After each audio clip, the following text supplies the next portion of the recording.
I'm just flipping a Stealth Feider right now in some grass. Whether it's the Stealth or the cage, my rod and reel line setup's the same for all of it.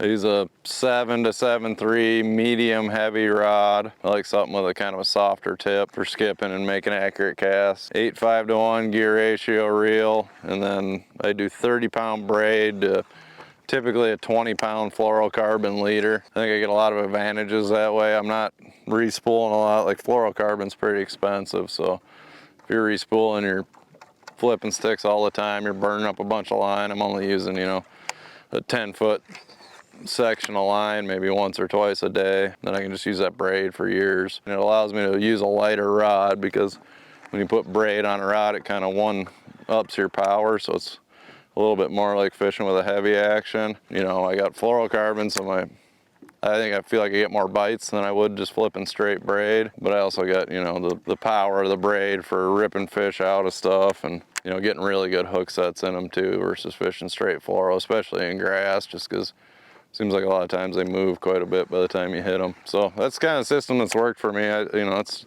came over from doing that spinning rod fishing stuff for smallmouth, and started doing it with, you know, I like it for most, you know, single hook, semi-shallow water fishing. I don't like it super deep. Like, if I was gonna fish a jig in 30, 40 feet of water, I'd run straight fluorocarbon, but 15 foot or less, I don't mind the braid to a leader. And I just think I get a lot of advantages with it. I can use a real light rod, so I'm not fatigued, you know, a 7-foot medium heavy and really good hook sets, and then, you know, lightweight stuff. And the elbow gets a little worn out swinging the big rod, but going braid to a leader, I think I get all the advantages of the fluorocarbon, you know, fish not being able to see it, and get more bites on it, and then, you know, having the braid as a main line, I get real good hook sets out of it. And like I said, I can spool up a reel one time and use that same braid for basically till it gets too low to use, you know. Maybe 2-3 years.